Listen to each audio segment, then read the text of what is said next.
اعوذ باللہ من الشیطان الرجیم بسم اللہ الرحمن الرحیم الحمد للہ رب العالمین بارئ الخلائق اجمعین الحمد لأہلہ والصلاة علی اہلہ الصلاة والسلام علی سید الانبیاء والمرسلین العبد المؤید الرسولنا المسدد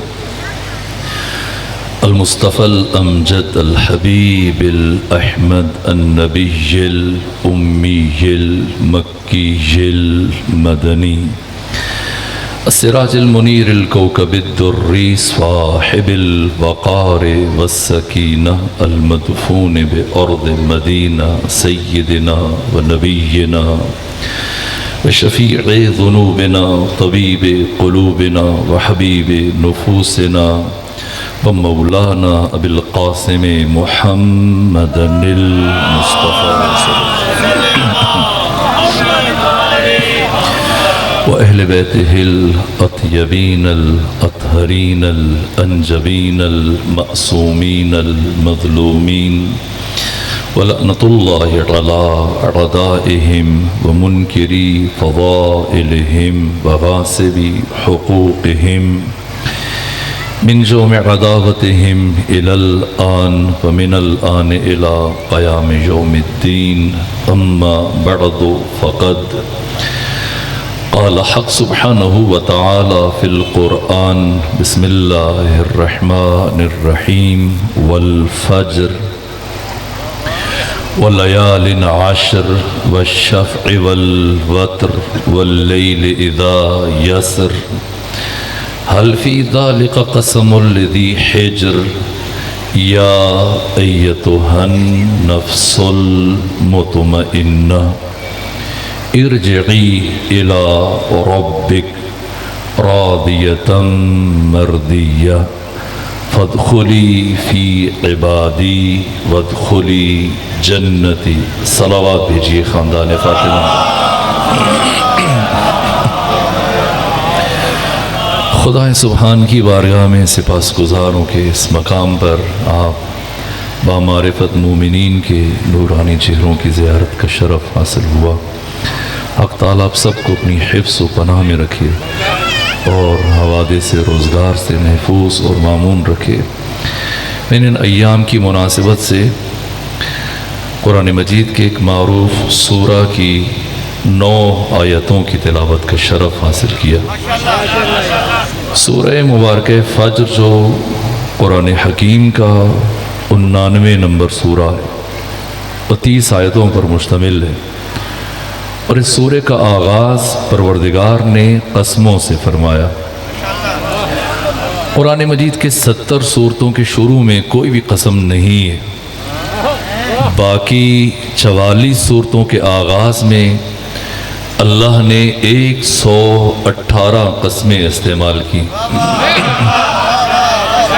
کسی سورہ کے شروع میں ایک قسم ہے جیسے سورہ مبارکہ عصر، اور کسی سورہ کے شروع میں 2 قسمیں جیسے سورہ ضحیٰ، اور کسی سورہ کے شروع میں اللہ نے 3 قسمیں استعمال کی جیسے سورہ العادیات، اور کسی سورہ کے شروع میں پروردگار نے 4 قسمیں استعمال کی جیسے سورہ مبارکہ 3، اور کسی سورہ کے شروع میں 5 قسمیں جیسے سورہ فجر، اور سورہ فجر کے بعد قرآن مجید کا صرف ایک سورہ ہے جس میں اللہ نے اس سے بھی زیادہ قسمیں اٹھائیں، اور وہ سورہ مبارکہ شمس ہے کہ جو کل 15 آیتوں پر مشتمل ہے، اور 15 میں سے پہلی 7 آیات میں یعنی آدھے سورہ میں اللہ نے مسلسل بالاستیعاب بغیر وقفے کے 11 قسمیں استعمال کی.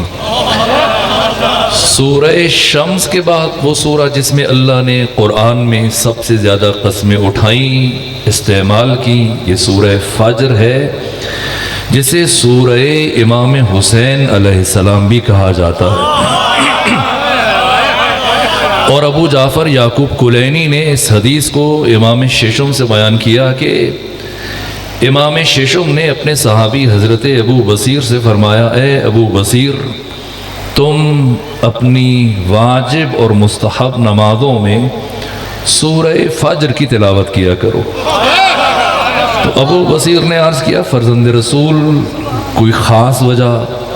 فرمایا اس لیے کہ یہ سورہ میرے دادا حسین ابن علی سے متعلق ہے۔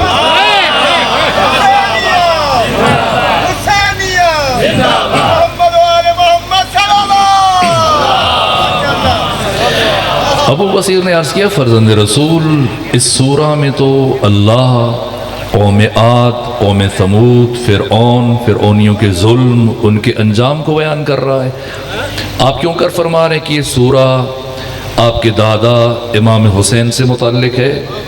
تو حضرت نے فرمایا کہ سورہ کے اختتام پر جو خدا ارشاد فرما رہا ہے یا ایتھا النفس المطمئنہ، اس نفس مطمئنہ سے مراد میرے دادا حسین ابن علی علیہ السلام اس عالم ہست و بود میں اور اس عالم آب و گل میں، اس بزم گیتی میں اور کائنات میں، اس دھرتی میں اور اس جہان میں نفس مطمئنہ کا بارز ترین، کامل ترین اور اتم ترین مصداق سرور و سالار شہیدہ امام حریت، امام عزت، امام غیرت، امام انقلاب، راکب دوش رسول، سید شباب اہل الجنہ حسین ابن علی علیہ آلاف و تحیت و ثناء، یہاں تک کہ خود غیر مسلم مورخین، مستشرقین جو اسلام کی تاریخ سے متعلق آشنائی رکھتے ہیں، جنہوں نے کربلا سے متعلق لکھا، وہ کہتے ہیں کہ اس چیز نے ہمیں ورط حیرت میں ڈال دیا کہ ایک طرف دشمن کا 36,000 کا لشکر، 1.5 لاکھ تماشائی، سب پانی سے سیراب، اسلحے جنگ سے لیس، اس کے باوجود وہ پریشان بھی ہیں، پشیمان بھی ہیں، مضطرب بھی ہیں، بے چین بھی ہیں، اور ان کے مقابلے میں اکیلے حسین جو زخموں سے چور چور ہے اور شدت پیاس کے سبب سے جب آسمان کی طرف نگاہ اٹھاتے ہیں تو سید ابن طاؤس نے لکھا کہ آسمان آقا حسین کو دھوئیں کی شکل میں نظر آتا ہے۔ اس کے باوجود خود دشمن یہ گواہی دیتے ہیں۔ حمید ابن مسلم نے بھی کہا کہ جیسے جیسے وقت گزر رہا تھا روز عاشور، حسین ابن علی کے چہرے کی طمانینت اور اطمینان میں اضافہ ہوتا چلا جا رہا تھا۔ اس لیے خدا نے ارشاد فرمایا یا ایتھا النفس المطمئنہ، اے نفس مطمئنہ ارجعی، لوٹ آ، الی ربک، اپنے رب کی طرف، راضیتم، یہ دوسری سند ہے، اس حال میں کہ تو اس سے راضی ہے، مرضیہ، اور وہ تجھ سے راضی ہے۔ اس کے بعد پھر تیسری سند جاری فرمائی حق تعالی نے، وہ فرمایا کہ وَادْخُلِي فِي عِبَادِي، آ اور آ کر میرے بندوں میں داخل ہو جا۔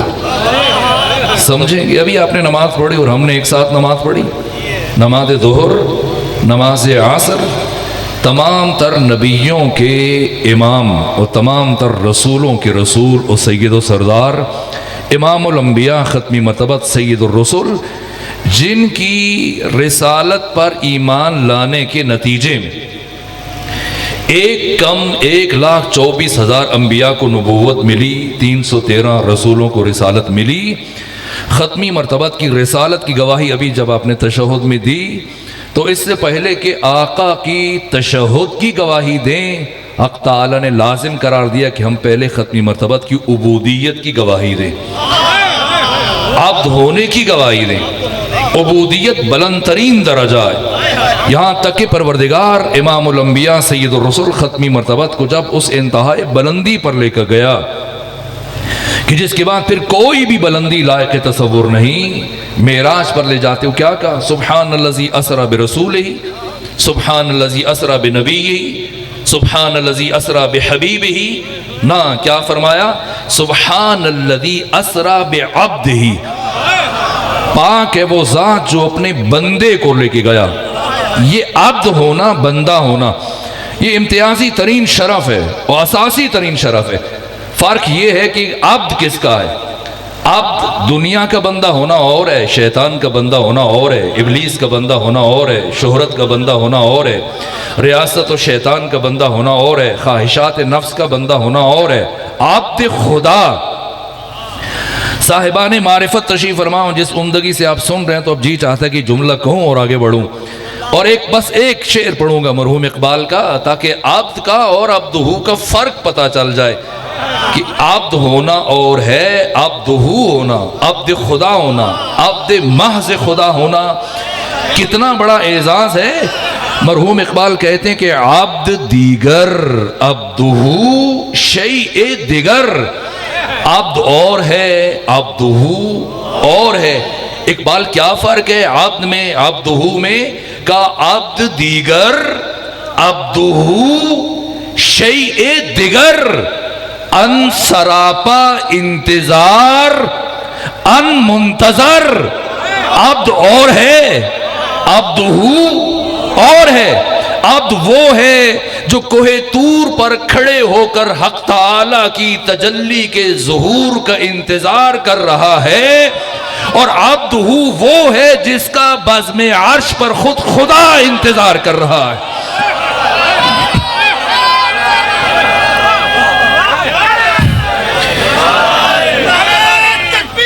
اللہ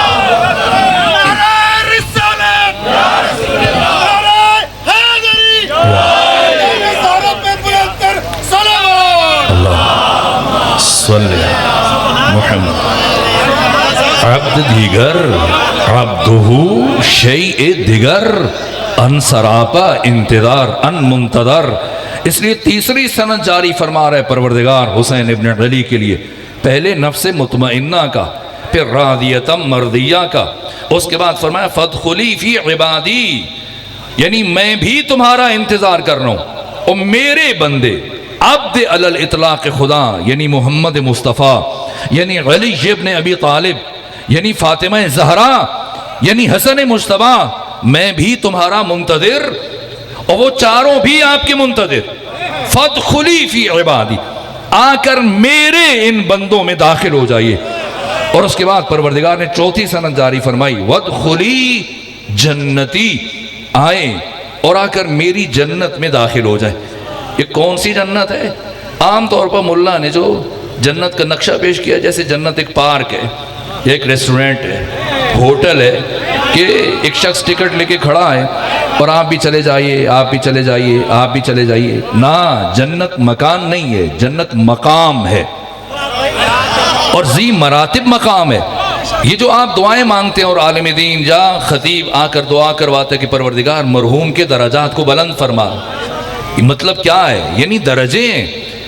ممکن ہے ہم سب کے سب جنت میں جائیں، اور یہ بھی ممکن ہے کہ ہم جنت میں جانے کے بعد کبھی ایک دوسرے کو نہ دیکھ پائیں. ہر ایک کا درجہ اس کے عمل کے مطابق، اس کی معرفت کے مطابق الگ ہے. اور بہار الانوار کی 98 نمبر جلد میں مولانا باقر مجلسی نے امام ششم سے امام صادق سے حدیث نقل کی کہ آقا فرماتے کہ اہل جنت جنت میں 70,000 سال میں ایک مرتبہ سردار جنت حسین ابن علی کے نورانی چہرے کی زیارت کا شرف حاصل کریں گے.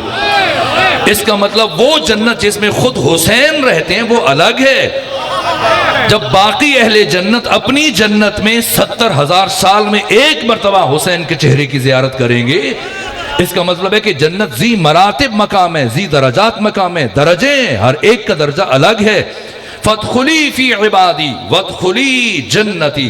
حسین کا تعارف اور آئیے قسموں کی طرف، وقت محدود ہے تو میں اشارے کروں اور آگے بڑھوں. والفجر، سب سے پہلی قسم.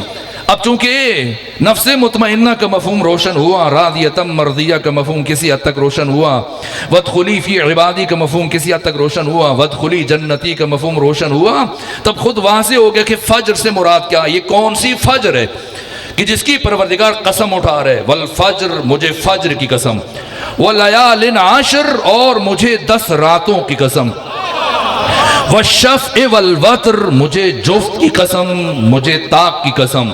پھر 10 راتوں کی قسم اٹھانے کے بعد پروردگار چوتھی آیت میں 5ویں قسم اٹھا رہے اور فرما رہے واللیل اذا یسر، مجھے رات کی قسم جب وہ ڈھلنے لگے. یہ کون سی رات ہے کہ پروردگار پھر ان تمام راتوں کی 10 راتوں کی قسم اٹھانے کے بعد ایک رات کی بطور خاص قسم اٹھا رہا ہے، اور پھر پروردگار عقل بشر کو دعوت دے رہا ہے. 5ویں آیت میں فرماتا ہے کہ کوئی حلفی ذالک قسم الذی حجر، کیا ان قسموں میں سے کوئی قسم صاحب عقل کے لیے موجود نہیں کہ اسے فکر پر آمادہ کرے کہ پروردگار کیا کہنا چاہ رہا ہے؟ اگر نفس مطمئنہ سے مراد حسین ابن علی تو پھر فجر سے مراد فجر عاشور ہے، روز عاشور اور صبح عاشور، اور لیال عشر سے مراد وہ محرم کے پہلے 10 دن ہیں جنہیں پروردگار نے حسین ابن علی کے ساتھ خاص کیا۔ اس سے زیادہ وضاحت نہیں دے سکتا تاکہ نتیجے تک پہنچا جا سکے، میں تیزی سے آگے بڑھوں۔ والفجر، مجھے صبح عاشور کی قسم، یا مجھے روز عاشور کی قسم۔ ولیال عشر، مجھے محرم کی پہلی 10 راتوں کی قسم۔ والشفع، مجھے جفت کی قسم، یعنی وہ 8 راتیں جو کربلا میں گزاری گئی۔ والوتر، اور وہ 1 رات جو حسین کی شہادت کے بعد اہل حرم نے اکیلے گزاری۔ واللیل اذا یسر، اور مجھے رات کی قسم جب وہ ڈھلنے لگے۔ یہ میں گفتگو کے اختتام پر عرض کروں گا کہ کون سی رات ہے، لیکن جو پہلی قسم والفجر، خدا نور حسین کو اور روز عاشور کو کیوں فجر سے تشبیہ دے رہا ہے؟ برادران اہل تسنن اگر تشریف فرمائیں، علماء اہل تسنن اگر موجود ہیں، وہ خود عالم بزرگوار موجود ہیں، فجر کا مطلب جو بڑی ڈکشنریاں ہیں معتبر و مستند، مفردات راغب میں امام راغب اصفہانی نے کیا لکھا، فقہ اللغہ میں دیکھ لیجئے، لسان العرب میں دیکھ لیجئے، بحر المحیط میں دیکھ لیجئے، قاموس میں دیکھ لیجئے، فجر کا مطلب ہے وسیع شگاف۔ یہ جو فجر کا وقت ہے، اسے فجر کیوں کہتے ہیں؟ کوئی اور نام کیوں نہیں دیتے؟ اس لیے کہ وقت کا یہ حصہ رات کی تاریکیوں کے پردوں کو چاک کر دیتا ہے اور دنیا میں روشنی کا آغاز ہوتا ہے، اس لیے وقت کے اس حصے کو فجر کہا جاتا ہے۔ تو حسین ابن علی اور روز عاشور کو اللہ نے کیوں فجر سے تشبیہ دی؟ اس لیے کہ امام حسین نے آ کر بنو امیہ کی ظلمتوں کو، پردوں کو یوں چاک کیا کہ قیامت تک کے لیے حق اور باطل کے درمیان، خیر اور شر کے درمیان، نیکی اور بدی کے درمیان، اچھائی اور برائی کے درمیان امتیازی نشان بن گئے، حد فاصل بن گئے۔ اگر حسین کربلا نہ جاتے تو کیا ہوتا؟ کیوں آقا؟ اب چونکہ ایام عزا کے اختتامی مراحل ہیں تو رک کر یہ جملہ عرض کروں، اس لیے کہ مجھے افسوس ہوتا ہے کہ جیسے ہی ماہ محرم شروع ہوتا ہے مختلف ٹی وی چینلز پر افراد بیٹھ جاتے ہیں، اہل تشیع میں سے، اہل حدیث ہیں، دیوبندی ہیں، بریلوی ہیں، ان کے خطبہ دانشور، اور آ کر محرم سے متعلق، کربلا سے متعلق، حسین ابن علی، اصحاب حسین، انصار حسین گفتگو کرتے ہیں۔ اور یہ عام طور پر جو گفتگو کی جاتی ہے، امام حسین مدینہ چھوڑ رہے ہیں، جیسے محرم کے اوائل میں یہ بات کی جاتی ہے۔ کیوں مدینہ چھوڑ رہے ہیں؟ اس لیے کہ آپ سے بیعت کا مطالبہ کیا گیا۔ اب میں سوال عرض کرتا ہوں تاریخ کی تمام مستند کتابوں کو مد نظر رکھتے ہوئے، اگر امام حسین سے بیعت کا مطالبہ نہ کیا جاتا تو کیا امام حسین مدینہ نہ چھوڑتے؟ یہ پہلا سوال۔ اور دوسری بات جو عام طور پر کہی جاتی ہے کہ امام حسین نے اس لیے مدینہ چھوڑا کہ اہل کوفہ نے آپ کو نصرت کے اور مدد کے خطوط لکھے کہ آپ آئیں، ہم آپ کی مدد کریں گے۔ تو میں سوال کرتا ہوں کہ مدینے میں کون سا خط آیا تھا امام حسین کے پاس؟ اہل کوفہ کو سرے سے خبر ہی نہیں تھی کہ امیر شام کی موت ہو چکی ہے۔ سب سے پہلی تحریر اور سب سے پہلا خط جو لکھا گیا وہ مدینے میں بھیجا گیا امیر شام کی موت کا۔ یہاں تک کہ تاریخ ابن عساکر، تاریخ مدینہ و دمشق، اور ابن خلدون سب نے لکھا جب امیر شام کا یہودی طبیب اس کے سرحانے کھڑا تھا جس کا نام ابن اثال تھا، مغیرہ کھڑا ہے، باقی افراد کھڑے ہیں اس کے داہنے باہنے، اور تحریر لکھی جا چکی ہے۔ یہ بیعت کا خط جو امام حسین کے لیے تحریر کیا گیا، اس کو ہرگز یزید نے تحریر نہیں کیا، یہ کسی کو غلط فہمی نہ رہے۔ یزید کا کردار کربلا میں زیادہ سے زیادہ 5% ہے، اور آپ اس سے بڑھ کے کہیں تو 10% ہے۔ یزید کی اتنی صلاحیت نہیں ہے، اتنی لیاقت اور قابلیت نہیں ہے کہ وہ امام حسین کے سامنے مقابلے کے لیے آ سکے۔ یزید نے صرف اس خاکے میں رنگ بھرا ہے جو یزید کے باپ نے خاکہ پہلے سے اپنی زندگی میں بنایا ہے۔ سمجھنا ہے کہ قاتل حسین کون ہے؟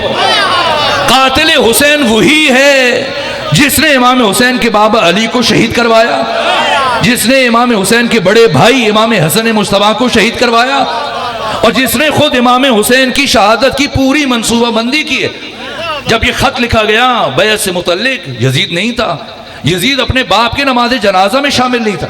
کوئی تاریخ اٹھائیں، امام شمس الدین ذہبی کی تاریخ الاسلام اٹھا لیجیے، ابو الفدا ابن کثیر کی البدایہ والنہایہ اٹھا لیجئے، تاریخ ابن خلدون اٹھا لیجئے، امام اسماعیل بخاری کی جنہوں نے صحیح بخاری لکھی، ان کی حدیث کی کتاب زیادہ شہرت لگتی ہے، لیکن تاریخ کبیر اتنی شہرت نہیں ملی، اسے اٹھا لیجئے، اور مروج الذہب اٹھا لیں، تاریخ مسعودی اٹھا لیں، یعقوبی اٹھا لیں، اور کوئی تاریخ کی کتاب اٹھائیں، نہ یزید کو سرے سے خبر نہیں ہے، نہ یزید باپ کے نماز جنازہ میں بھی شامل نہیں۔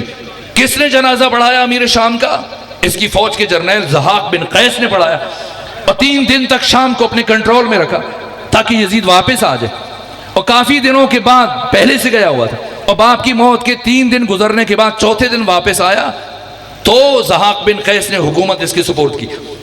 اس کا مطلب یہ کہ خط یزید نے نہیں لکھا، نہ یزید نے بیعت کا مطالبہ کیا، یہ خط پہلے سے لکھا گیا تھا، اور سب سے پہلا خط امیر شام کی موت کے بلا فاصلہ بعد میں، اس لیے کس نے تاکید کر رکھی تھی کہ جیسی تمہیں میری موت کا یقین ہو جائے تو خط تحریر موجود ہے، قاصد آمادہ ہے، گھوڑا تیار ہے، سب سے پہلا قاصد مدینہ حسین کی طرف بھیجا جائے۔ کیوں بھائی؟ ابن خلدون نے لکھا ہے کہ 3 بر اعظموں میں 9.5 کروڑ مسلمان زندگی گزار رہے ہیں، کروڑوں مسلمانوں سے بیعت لی جا چکی ہے، کافی نہیں ہے؟ حسین سے بیعت لینا ہے کیا ضروری ہے؟ نہ لو، امام حسین سے بیعت طلب نہ کرو۔ کیوں حسین سے بیعت کا مطالبہ کیا گیا جبکہ 3.5 کروڑ لوگ مسلمان بیعت کر چکے ہیں؟ 2 سے 3 افراد نے بیعت نہیں کی، اور ان میں سے برجستہ ترین امام حسین، تو حزب حاکم کی کیا مجبوری ہے کہ وہ امام حسین سے بیعت لے؟ اس کی مجبوری یہ کہ وہ اپنے کفر کو بنام دین لوگوں پر تھوپنا چاہتا ہے، اور وہ اپنی بادشاہت کو، اپنی ملوکیت کو دین کا ٹائٹل دینا چاہتا ہے، اور وہ خلافت کے عنوان سے حکومت کرنا چاہتا ہے، اور یہ ٹائٹل اور یہ عنوان بنو امیہ کو اس وقت تک نہیں مل سکتا چاہے 9.5 کروڑ مسلمان اس کی بیعت کر لیں، جب تک کہ زمانے کا محمد مصطفیٰ اس کی تائید نہ کرے۔ یہ مجبوری ہے بنو امیہ کی۔ لیکن آقا نے کیوں قیام فرمایا؟ امام حسین نے کیوں قیام فرمایا؟ اس لیے کہ آپ کو خط لکھا گیا، بیعت کا مطالبہ کیا گیا، یا اس لیے کہ اہل کوفہ نے آپ کو 18,000 خطوط بھیجے؟ اہل کوفہ کے خطوط کی پہلی کھیپ قیس ابن مسارد سیداوی اور جناب سعید بن عبداللہ حنفی یہ 15 رمضان کو امام حسین علیہ السلام کے پاس لے کر مکہ میں آئے، اور امام حسین 28 رجب کو مدینہ چھوڑ چکے ہیں۔ 5 دن گزرنے کے بعد 3 شعبان کو آپ مکہ پہنچے، 4 مہینے 5 دن مکہ میں رکے، اور 1.5 مہینہ گزرنے کے بعد اہل کوفہ کے خطوط کی کھیپ آ رہی ہے امام حسین کے پاس۔ اس کا مطلب یہ کہ اہل کوفہ کو پتہ ہی نہیں تھا شروع میں کہ امیر شام اس کی موت ہو چکی ہے، جبکہ امام حسین مدینہ چھوڑ کر مکہ پہنچ چکے ہیں، اور بعد میں انہوں نے خطوط لکھے۔ اس کا مطلب کیا؟ اس کا مطلب یہ کہ امام حسین نے اہل کوفہ کے خطوط کے جواب میں قیام نہیں فرمایا، یہ کسی کو غلط فہمی نہ رہے۔ اور دوسری بات، یزید کی بیعت کے جواب میں بھی قیام نہ فرمایا۔ اگر یزید بیعت نہ کرتا تو کیا حسین قیام نہ فرماتے؟ تب بھی قیام فرماتے۔ اب سمجھنا ہے، چونکہ روز روز آپ جیسے دانشوروں سے اور اہل معرفت سے شاید ملاقات نہ ہو پائے، تو اس لیے بچوں اور جوانوں کے لیے میں ابتدائی ایک پیغام آج کی حد تک عرض کروں۔ سمجھنا ہے کہ امام حسین علیہ السلام نے قیام کیوں فرمایا، اور اگر امام حسین کربلا نہ جاتے تو کیا ہوتا؟ امام حسین یزید کی بیعت نہ کر کے بھی خود کو بچا سکتے تھے؟ نہیں بچا سکتے تھے۔ کیا عبداللہ ابن زبیر نے یزید کی بیعت کی؟ نہیں کی۔ کیا قتل ہو گیا؟ نہیں، قتل نہیں ہوا۔ امام حسین نے 8 ذی الحج کو جیسی مکہ چھوڑا اور مکہ خالی ہوا، یہ انتظار کر رہا تھا کہ امام حسین کب مکہ سے نکلتے ہیں۔ اس نے اپنے لیے لوگوں سے بیعت لینا شروع کر دی، یہاں تک کہ آہستہ آہستہ اہل مکہ سے بیعت لے چکا، پھر اہل طائف سے، پھر اہل مدینہ سے، پھر اہل عراق سے، پھر اہل مصر سے، پھر ایران والوں سے، یہاں تک کہ کربلا کے بعد زبیر ابن عوام کا بیٹا عبداللہ ابن زبیر یزید سے بڑی حکومت بنانے میں کامیاب ہو گیا، اور یزید کی حکومت سمٹ کر شام، کنسرین، لبنان اور فلسطین تک محدود ہو گئی۔ پورا مصر، پورا حجاز، عراق، مکہ، مدینہ، طائف، سارے کا سارا عبداللہ ابن زبیر کے پاس چلا گیا، اور یزید نے 2 مرتبہ حملے کیے، مکہ پر، مدینہ پر، پورا زور لگایا۔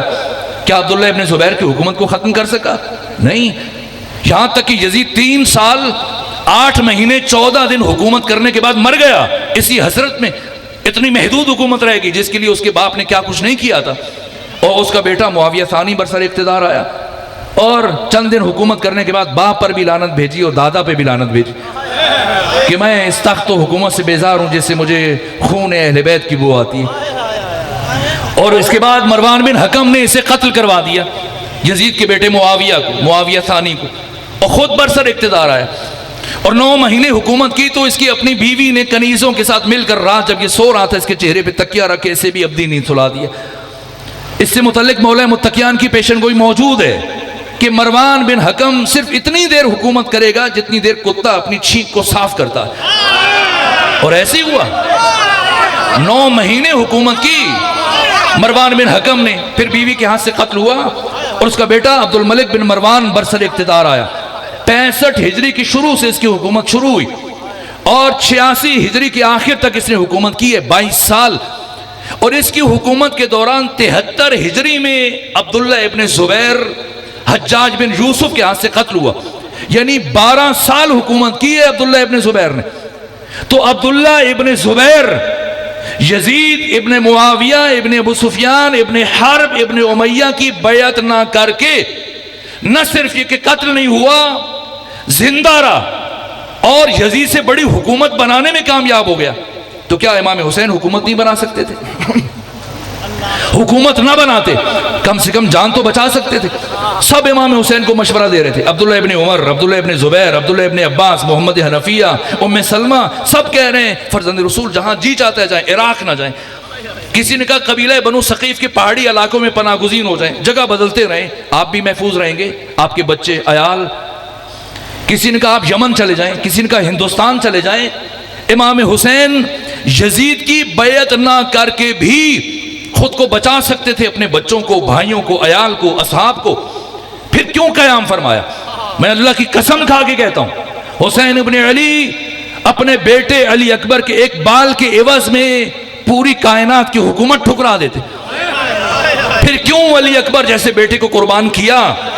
کیوں قیام فرمایا؟ اگر امام حسین قیام نہ فرماتے تو کیا ہوتا؟ آخر راز کیا ہے کہ محرم سے یہ مجالس شروع ہوئی ہیں اور محرم سے آپ خاک پہ بیٹھنا شروع ہوئے. ایسے سفید ریش بزرگ جو عام دنوں میں ممکن نہیں کہ زمین پر بیٹھیں, آرام چھوڑ کر, مصروفیات چھوڑ کر, کاروبار چھوڑ کر, معاملات چھوڑ کر زمین پر بیٹھیں. سب کا جی چاہتا ہے آرام کریں, سوئیں, بچوں کے ساتھ بیٹھیں, کام کریں, کاروبار کریں, پیسہ کمائیں. لیکن کیا وجہ ہے کہ کیوں 2 مہینے ختم ہو چکے, تیسرا مہینہ شروع ہو رہا ہے اور یہ سرننگے خاک نشین زمین پر بیٹھ کر حسین کی بات کر رہے ہیں. یہ حسین کون ہے؟ حسین نے کیا کیا؟ اور اگر حسین ابن علی کربلا نہ جاتے تو کیا ہوتا؟ یہ شہر لاہور کا ایک حصہ ہے. میں اسی شہر لاہور کی بات کرتا ہوں. آج سے چند سال پہلے تک سید العلماء علامہ علی نقی نقن کی زندگی میں یہاں شہر لاہور میں یوم حسین منایا جاتا تھا. آخری مرتبہ پھر ضیاء الحق نے آ کر اسے پابندی عائد کر دی.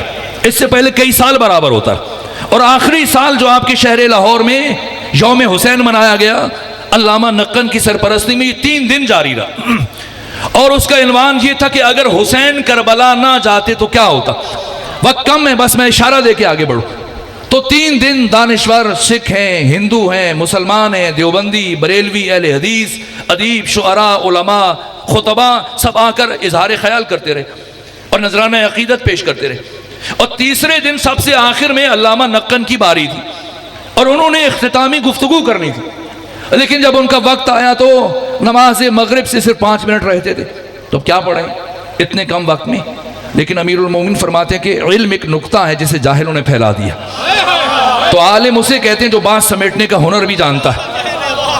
تو لوگ پریشان تھے, مضطرب تھے کہ 3 دنوں سے اتنی بے چینی سے جس عالم کی گفتگو کا انتظار کر رہے تھے, ان کی باری آئی تو وقت کم بچا. ظاہر ہے کہ نماز کے ٹائم پہ تو وہ بات نہیں کریں گے, تو اتنے کم وقت میں کیسے اپنی بات سمیٹیں گے.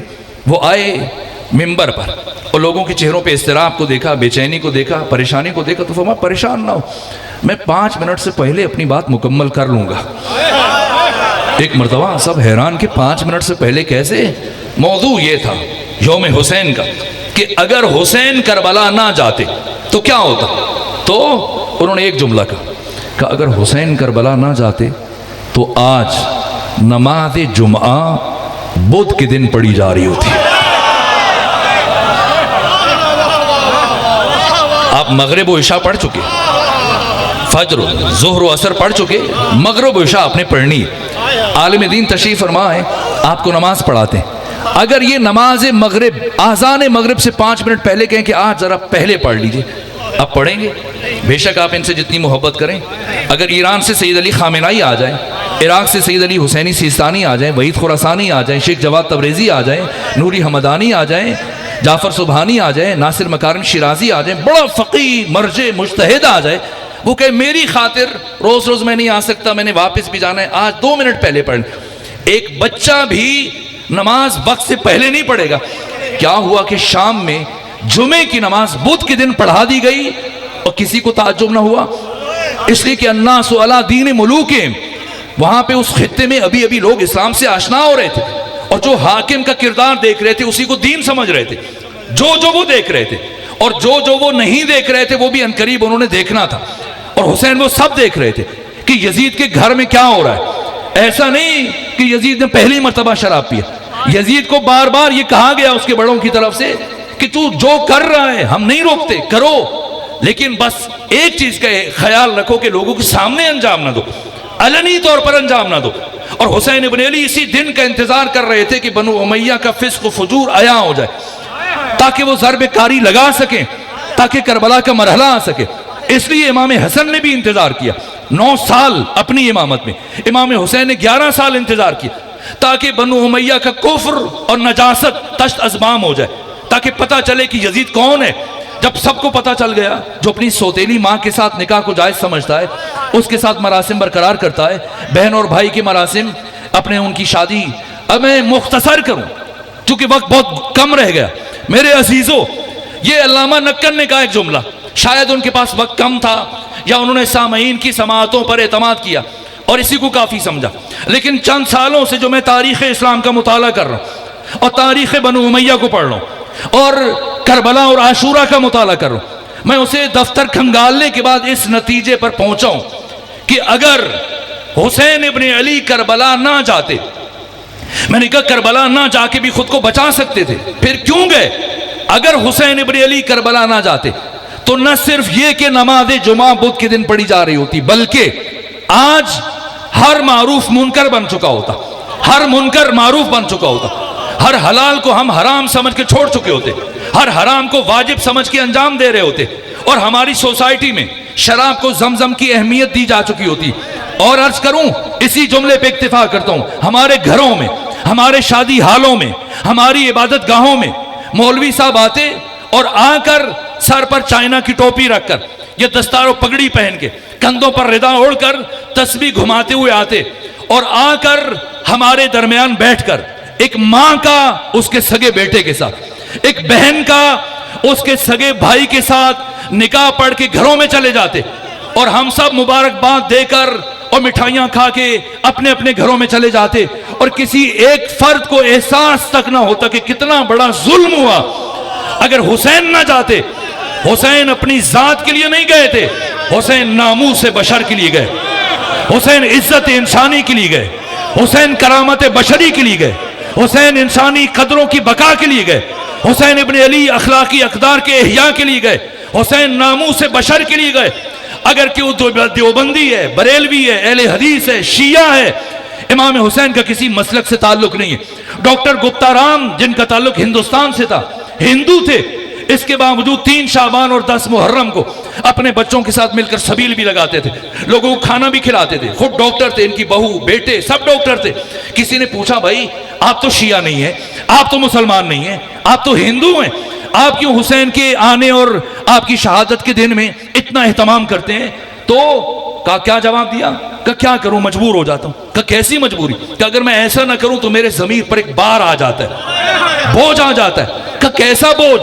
کہ میں جب بھی اپنے گھر میں داخل ہوتا ہوں، میرے گھر میں کچھ خواتین رہتی ہیں، اسی گھر میں میری ماں رہتی ہے، اسی میں بیٹی رہتی ہے، اسی میں بہن رہتی ہے، اسی میں میری زوجہ رہتی ہے.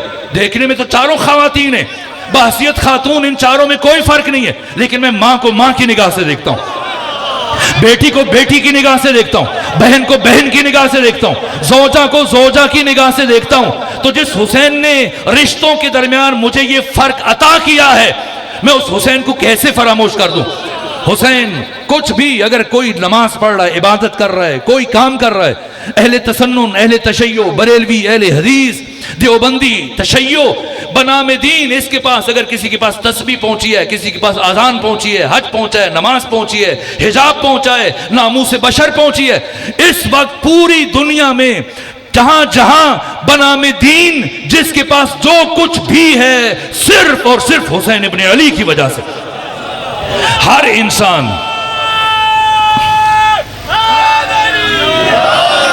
انسان بس آخری جملے عرض کروں، مدیون ہے اور مقروض ہے حسین ابن علی کا، حسین ابن علی کا مقروض ہے، اور کوئی بھی انسان حق حسین ابن علی نہیں ادا کر سکتا۔ صلوات بھیجئے خاندان فاطمہ۔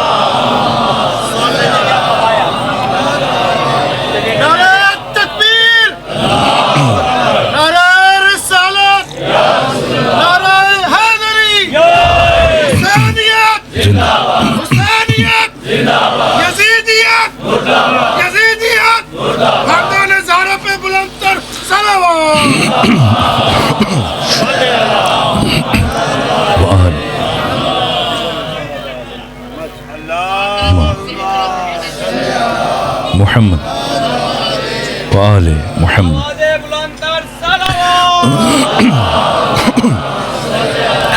محمد وآل محمد اللہم صلی علی محمد وآل محمد۔ اللہ اکبر۔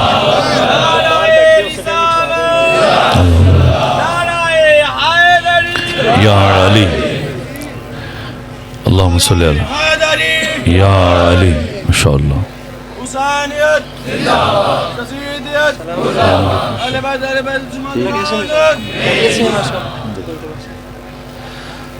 صلوات بھیجئے خاندان فاطمہ۔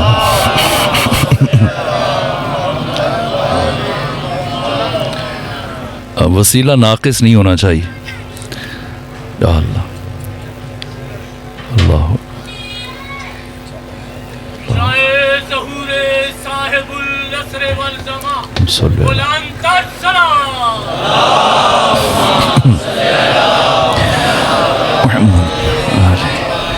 ایک جملہ اور میرے ذہن میں آ رہا ہے، وہ عرض کروں، آپ کی زحمتوں کو تمام کروں۔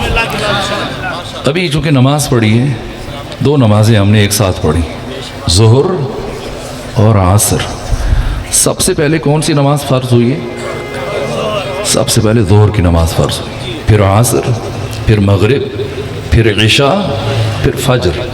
ظہر کی آپ نے 4 رکعتیں پڑھی ہیں، عصر کی 4 ہیں، اور مغرب کی 3 پڑھتے ہیں، عشاء کی پھر 4 اور فجر کی 2۔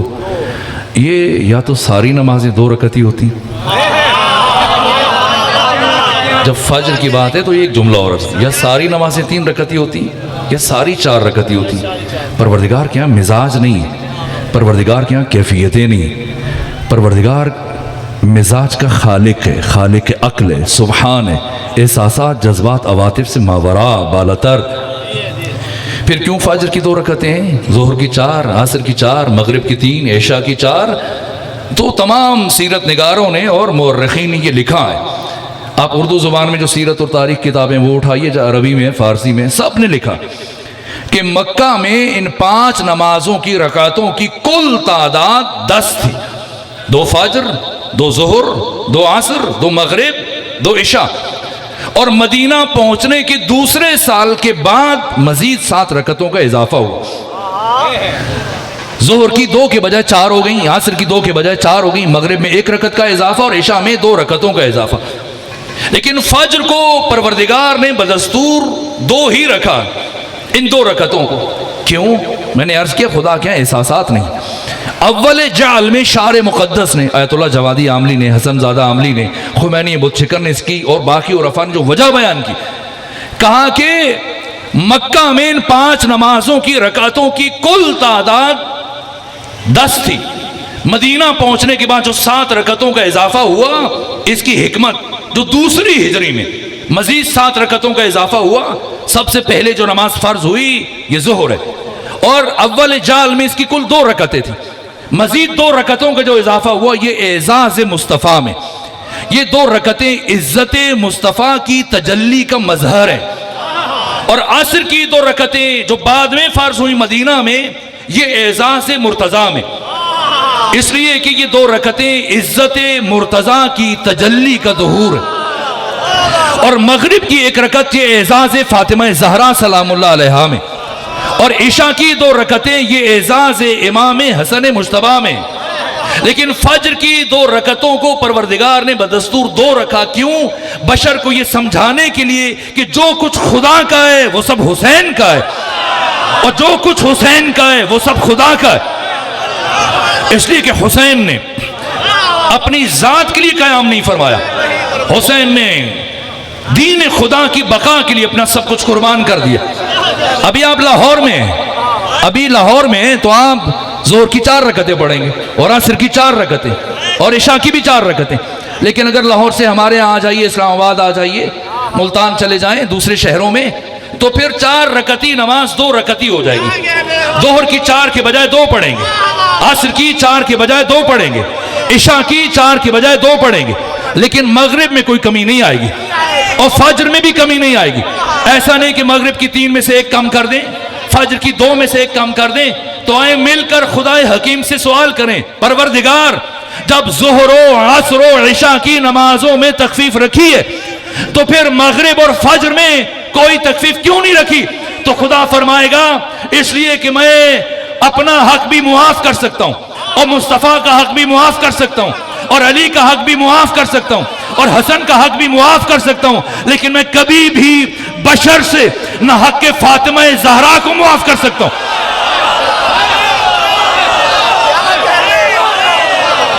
نہ حق حسین ابن علی معاف کر سکتا ہوں. یہ فاطمہ ہیں جنہوں نے 1,24,000 انبیاء کی محنتوں کو بچایا, اور یہ حسین ابن علی ہیں, یہ حسین ہیں کہ جنہوں نے اپنی مادر گرامی کی محنتوں کو بچایا. جہاں سیدہ کا کام رکا وہاں سے حسین کا کام شروع ہوا. والفجر واللیال عشر. اس لیے ان 10 راتوں کو پوری دنیا میں پروردگار نے حسین کے ساتھ خاص کر دیا. والشفع والوتر, جفت کی قسم, طاق کی قسم, اشارہ کر دیا.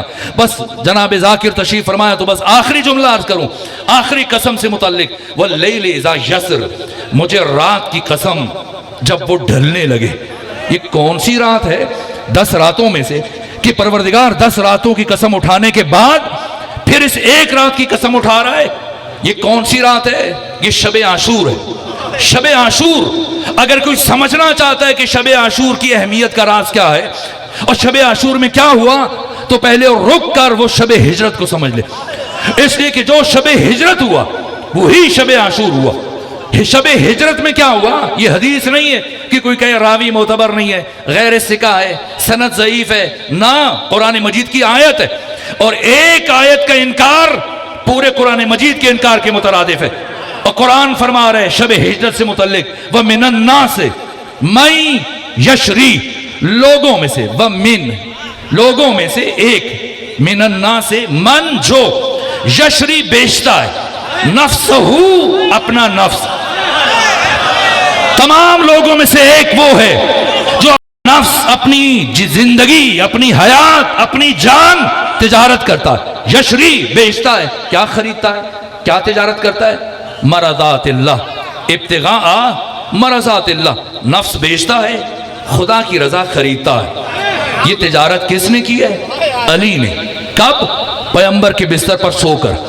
اللہ کی قسم ساری دنیا کے تاجر دن کے اجالے میں جاگ کر وہ تجارت نہ کر سکیں جو علی نے شب ہجرت سو کر تجارت کی. کیا بیچا, کیا خریدا؟ شب ہجرت علی نے اپنی جان خدا کو بیچی. اور کیا خریدا؟ رضا خدا.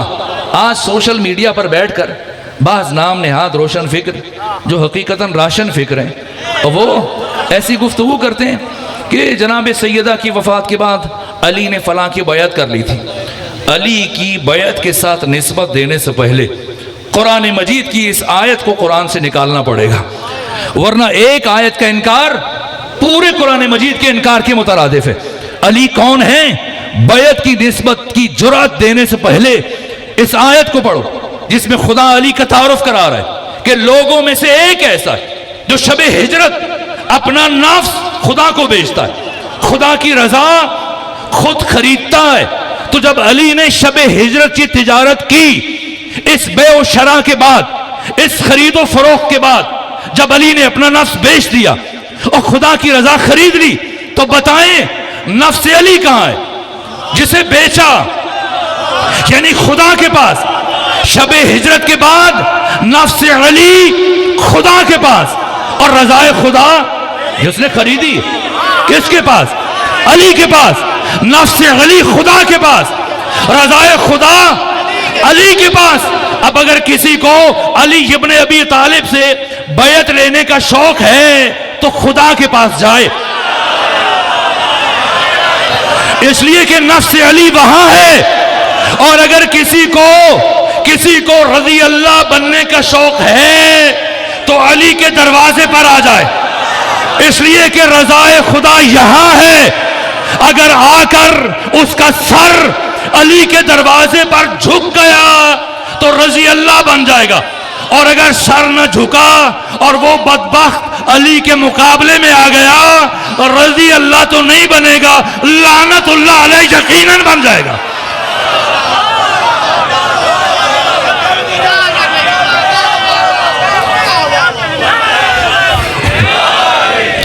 تو جو شب ہجرت ہوا وہی شب عاشور ہوا۔ فرق یہ ہے کہ شب ہجرت نے ایک نے اپنی جان خدا کو بیچی اور شب عاشور 72 نے اپنی جان خدا کو بیچی۔ ورنہ جب حسین نے فرمایا جاؤ چلے جاؤ میں تم سے راضی ہوں، تو کیا کوئی ایک فرد بھی اٹھا ہے؟ کوئی نہیں اٹھا۔ ممکن ہے مورخ کی تجزیہ پیش کرے، اس لیے نہیں جا رہے تھے کہ سب حسین ابن علی کو وارث جنت سمجھتے تھے، مالک کی جنت سمجھتے تھے کہ اگر اٹھیں تو جنت ہاتھ سے چلی جائے گی۔ اب حضرت نے دوسری سند جاری فرمائی، جاؤ میں تمہیں جنت کی ضمانت دیتا ہوں۔ کوئی مولوی یا مفتی جنت کی ضمانت دے رہا ہے؟ وارث جنت کی ضمانت دے رہا ہے، سردار جنت مالک جنت حسین ابن علی جنت کی ضمانت دے رہا ہے۔ کوئی ایک فرد بھی اٹھا؟ نہیں اٹھا۔ ممکن ہے مورخ یہ تجزیہ پیش کرے اس لیے نہیں اٹھ رہے تھے کہ آنکھوں کی شرم مانے تھی کہ کس طرح سے جلتی روشنی میں حسین کو دشمنوں کے درمیان اکیلے چھوڑ کے چلے جائیں۔ اب سید الشہداء نے تیسرا کام کیا اور فرمایا بیٹا علی اکبر چراغ خیمہ کو گل کر دیجیے۔ اور جب چراغ بجھا، ایک چراغ بجھا، 72 چراغ جل اٹھے، اور سب سے پہلے 72 میں سے 11 اصحاب رسول ہیں، اور سب سے پہلے جو شخصیت خیمہ حسینی میں اٹھ کے کھڑی ہوئی وہ حضرت حبیب ابن مظاہر ہے۔ عرض کیا فرزند رسول آپ فرما رہے ہیں ہم چلے جائیں؟ کیسے چلے جائیں؟ اگر آج چلے جائیں تو قیامت کے دن آپ کے نانا محمد مصطفیٰ کو کیا منہ دکھائیں گے؟ فرمایا جزاکم اللہ عنی خیر الجزا۔ حبیب بیٹھ جائیں۔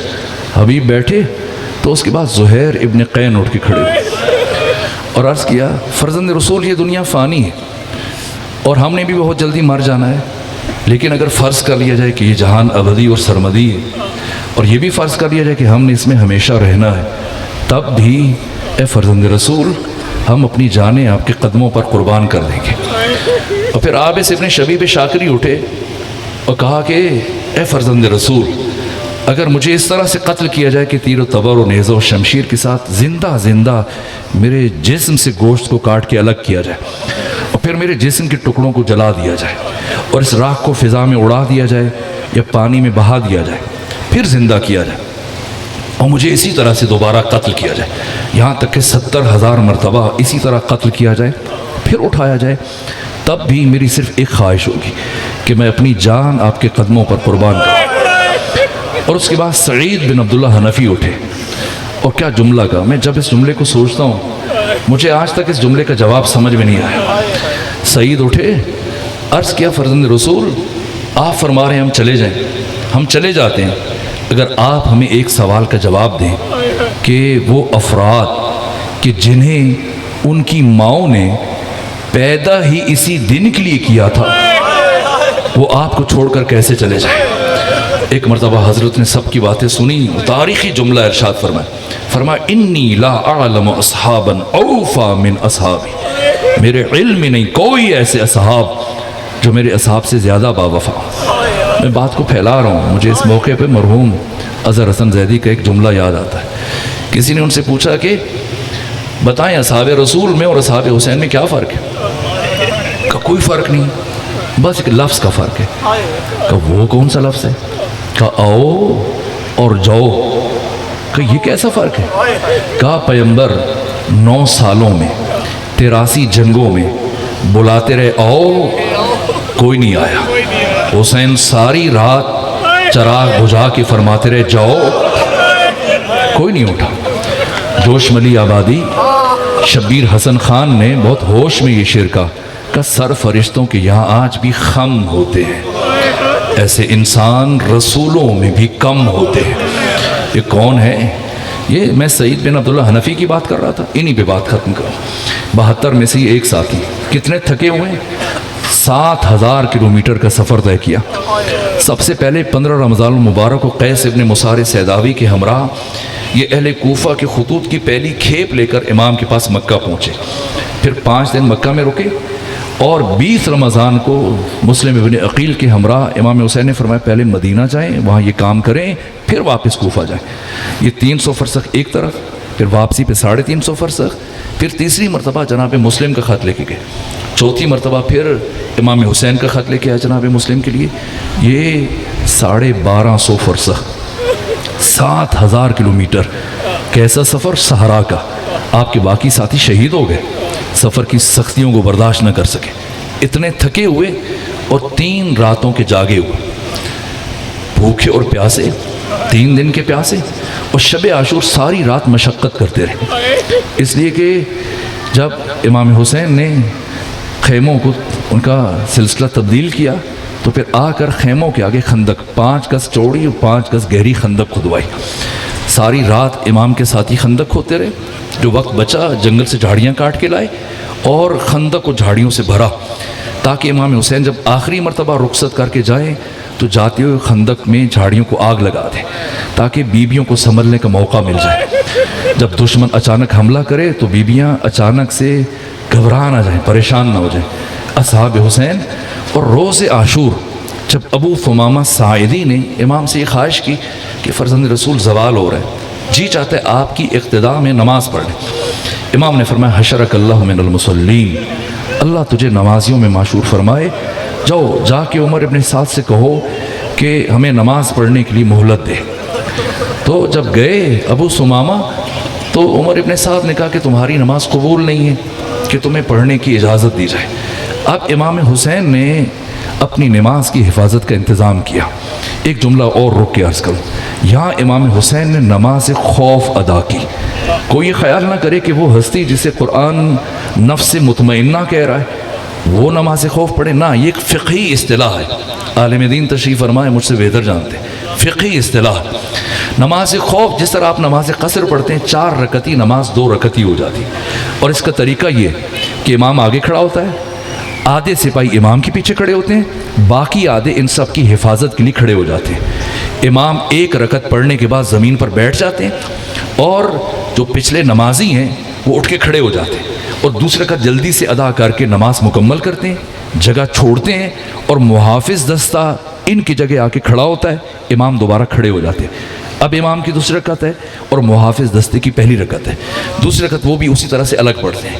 اسے نماز خوف کہا جاتا ہے۔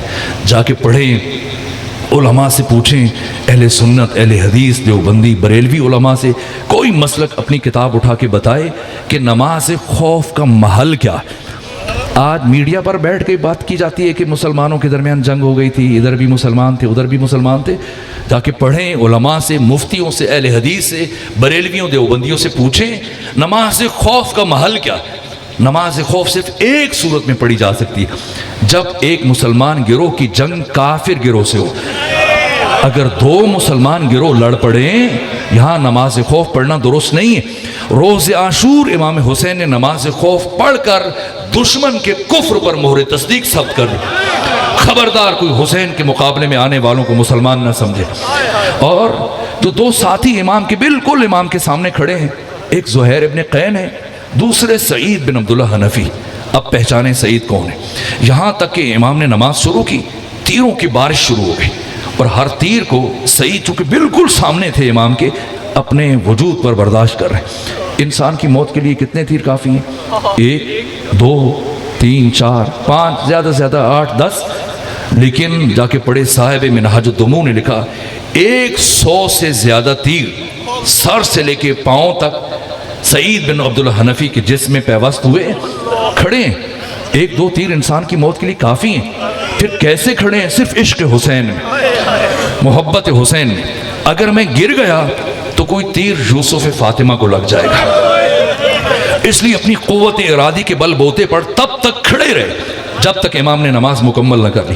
اور جیسے ہی امام حسین علیہ السلام کے زبان سے یہ جملہ جاری ہوا، السلام علیکم ورحمۃ اللہ وبرکاتہ، اب سعید گرے، اور زمین پر نہیں گرے، اتنے تیر تھے، مقتل نگاروں نے لکھا ہے کہ آپ کا لاشا تیروں پر معلق ہو گیا، اور گرنے کی وجہ سے تیر مزید آپ کے جسم میں اتر گئے، اور اب رخ کیا، آخری لمحے، آخری سانس چل رہی ہے، اور سعید بن عبداللہ حنفی نے امام حسین کی طرف رخ کیا اور ایک سوال پوچھا، اوفیت یا ابا عبداللہ،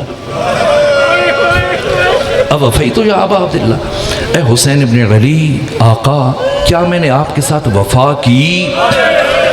استاد شہید مرتضیٰ مطہری کہتے ہیں اتنا کچھ کرنے کے بعد سعید کیوں پوچھ رہے ہیں کہ کیا میں نے حق ادا کیا، کیا میں نے وفا کی؟ کہ اس لیے کہ شب عاشور یہ 72 لوگ کوشف الغطا کی منزل پر فائز ہو چکے ہیں، اور یہ جانتے ہیں کہ بشر اتنا کچھ کر کے بھی حق حسین ابن علی ادا نہیں کر سکتا۔ میرے عزیزو، اگر ہم قیامت تک روتے رہیں تب بھی وہ ایک تماچا جو جناب سکینہ کے رخسار پہ لگا، اس کا بدلہ نہیں چکا سکتے۔ بس میں ذاکر صاحب تشریف فرمائیں، میں ایک روایت پڑھوں، مجلس ختم کروں۔ یہ جملہ روز عاشور سعید نے پوچھا، اوفیت یا ابا عبداللہ، اور یہی جملہ جب یہ کاروان شام سے کربلا سے ہوتا وہ پلٹ کر واپس مدینہ آیا تو ایک شہید کی ماں نے پوچھا۔ کس نے پوچھا؟ جیسے ہی بشیر بن جزلم نے منادی دی کہ اسیروں کا قافلہ پلٹ کے واپس مدینہ آ رہا ہے، ایک مرتبہ سب سے پہلے جس شخصیت نے اس کاروان کا استقبال کیا اس بی بی کا نام ہے ام البنین۔ اپنے پوتے فضل کی انگلی پکڑ کر آگے بڑھی، استقبال کیا، اور سنیں گے سلام کے بعد جو پہلی بات پوچھی کہ سید سجاد میرا دل تڑپ رہا ہے، بس اتنا بتائیں کیا کربلا میں میرے بیٹے عباس نے اپنے آقا حسین کے ساتھ وفا کی یا وفا نہیں کی؟ ایک مرتبہ امام سجاد کی آنکھوں سے زار زار آنسو گرنے لگے۔ نے کہا ام البنین، آپ کو علم ہے وقت آخر شہادت کے موقع پر جس ہستی کا نام میرے بابا کے لبوں پہ تھا وہ آپ کا بیٹا عباس تھا۔ کہ سید سجاد مجھے تفصیل بتائیں۔ کہا امام سجاد نے فرمایا جب ہمیں اسیر کر کے کربلا سے شام کی طرف لے کر جا رہے تھے تو راستے میں عمر ابن سعد کی سواری میرے قریب چل رہی تھی، اور عمر ابن سعد نے اثناء سفر میں میرے بابا کے قاتل شمر ابن ذوالجوشن کو بلایا اور اس سے میرے بابا حسین کے قتل کی کیفیت پوچھی کہ بتا جب تو حسین کو قتل کر رہا تھا تب حسین کی حالت کیا تھی، کیا اس لمحے حسین نے تم سے کچھ کلام کیا؟ تو کہا یہ شمر بتا رہا تھا جو میں سن رہا تھا۔ شمر نے کہا کہ جب میں قتل حسین کے ارادے سے آگے بڑھا تو حسین قبضہ شمشیر پر اپنی پیشانی ٹیکے ہوئے بیٹھے تھے، میں نے آگے بڑھ کر حسین ابن علی کو کندھوں سے دھکا دیا اور حسین پشت کے بل زمین پر گرے۔ جب حسین پشت کے بل زمین پر گرے تو میں آگے بڑھ کر حسین کے سینے پر سوار ہوا، اور جب میں حسین کے سینے پر سوار ہوا ایک مرتبہ حسین نے نگاہ اٹھا کر میرے چہرے کو دیکھا اور دیکھنے کے بعد کہا اے شمر بڑی اونچی جگہ بیٹھا ہے، اے شمر بڑی بلند جگہ پر بیٹھا ہے۔ اے شمر مجھے اچھی طرح سے یاد ہے بچپنے میں میرے نانا محمد مصطفیٰ مجھے اپنی گود میں بٹھا کر جب مجھ سے پیار کرتے تھے تو میرے قمیض کے بٹن کھول دیتے تھے، پھر مجھے سینے سے چومنا شروع کرتے تھے، میری گردن کے بوسے لیتے تھے، میرے لب و رخسار کے بوسے لیتے تھے۔ تب ایک مرتبہ میرے نانا محمد مصطفیٰ نے مجھے بتایا تھا کہ حسین تجھے کائنات کا شقی ترین فرد قتل کرے گا، جس کے چہرے پر چیچک کے داغ ہوں گے، جس کا قیافہ خنزیر جیسا ہوگا۔ کہا اے عمر ابن سعد جیسی میں نے حسین کی جملے سنے مجھے اتنا غصہ آیا کہ میں نے حسین کی داڑھی کو بائیں ہاتھ سے پکڑا مجھے معاف کیجئے گا یہ مقتل کے جملے. میں نے حسین کی داڑھی کو بائیں ہاتھ سے پکڑا اور حسین کے رخسار پر تماچے مارنا شروع کیا. کہ اسی اسنا میں حسین کی چھوٹی سی بچی دوڑتی وہ مقتل میں آ گئی, آ کر اپنے بابا سے لپٹ گئی اور کہا جتنا جی چاہتا ہے مجھے مار لے لیکن میرے بابا کو نہ مارو. میں نے اس بچی کو ہٹایا. سکت نہیں میں عرض کروں کہ شمر نے اس بچی کو اپنے بابا سے کیسے الگ کیا, لیکن بس اتنا کہوں تاکہ روایت مکمل ہو جائے.